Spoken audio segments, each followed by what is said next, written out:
Good morning. Sorry if there's a bit of noise in this video. I'm actually off out to go and sort out the camper van. There's a child in the shower and everybody's getting stuff done. But I needed to get this video out. There's a saying amongst, well, let's say recovery drivers and anyone that works in the automotive trade, which goes, if it ain't right, do it at night. Now, what that means is if you need to move a car that's slightly dodgy, or if you need to do something that's slightly dodgy, like, you know, you need to tow a vehicle that's overweight, or just generally do something that you don't want to be seen doing in the daytime, if it ain't right, do it at night. Now, have you heard about Bristol's Liveable Neighbourhood? Okay, let's just take a quick look, because a lot of people sent this to me yesterday. If you Google Bristol Liveable Neighbourhood, this has been going on for a little while. So the latest news stories on it are: residents say livable neighbourhood will be the end of Barton. New bus gate installed in East Bristol met with protest. Bristol 24/7, if the livable neighbourhood causes the community more problems, I will not support it. Basically, protest disrupts work on East Bristol livable neighbourhood. Bristol is like the bleeding edge of the World Economic Forum's plan to stop us going anywhere. They've put in the low emission zone. And it's expensive, bearing in mind you also have a dock in Bristol, which brings over a lot of the Chinese cars that are full of lithium batteries that are mined by children, and then they're made in China in factories that pollute, because China's the most polluting country on the planet. And then they're put on great, dirty, heavy oil burning ships sent across the planet on the ocean. Probably manned by slaves from Vietnam and all the rest of it. Then they arrive in Bristol to be sold at dealerships in the UK, where Bristol has a low emissions zone. So the whole thing's a big scam. Now, what they're doing is they're putting in a livable neighbourhood, which basically means you're not allowed to go anywhere. It's the forerunner to 15-minute cities. And the livable neighbourhood is so good, and it's such a good idea, that they installed it at 3 o'clock in the morning. So this is the latest one. Huge overnight police and council operation completes East Bristol livable neighbourhood installation. A handful of local women laid down in the road to stop one bus gate, right? So they're calling them bus gates, but it's just closing the roads. That is really all it is. So a massive council operation to finish the last remaining parts of the controversial East Bristol livable neighbourhood took place overnight, and succeeded in installing road blockages and bus gates, almost. The council, its contractors, ETM, and Avon and Somerset Police descended on Barton Hill at 3 a.m, Thursday, March 13th, in a coordinated operation to install planters, bus gate signs, and to paint the roads. So they've done it at 3 a.m.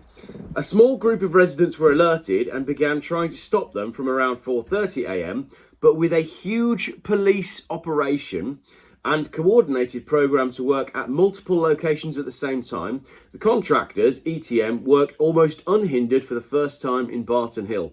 Previous efforts to install the traffic blockers have met with mass protests, as they quite rightly should, because this is the installation of a 15-minute city. A handful of local residents tried to stop the installation in the 5 remaining locations, but only succeeded at one, at the junction of Marsh Lane and Avondale Road, where a group of women lay down in the road to prevent the completion of one of the bus gates. So these bus gates are essentially great big wooden planters. Now, an interesting thing to note here, wood burns really well, especially if you use a lot of petrol. The City Council operation was backed by a huge police presence, which involved dozens of officers and a police drone operator team. Hunger Games, 1984, it's all playing out in front of us where we live right now. Now is the time, people. Now is the time.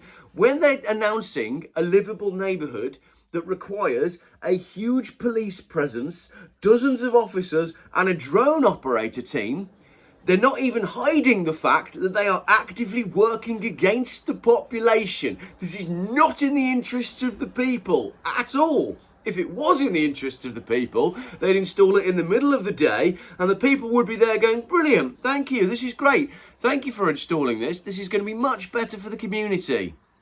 But no, they have to install it at 3 a.m. with the police.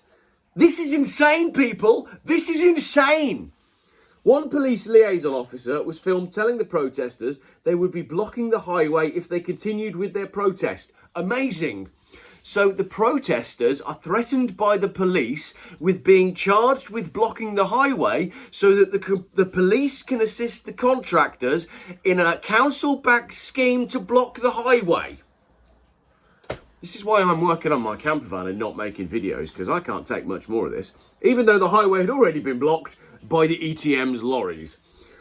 In the chaotic scenes between 4 and 5 a.m, a small group of women physically stopped the completion of the bus gate at the Marsh Lane junction and cheered when the council and police retreated.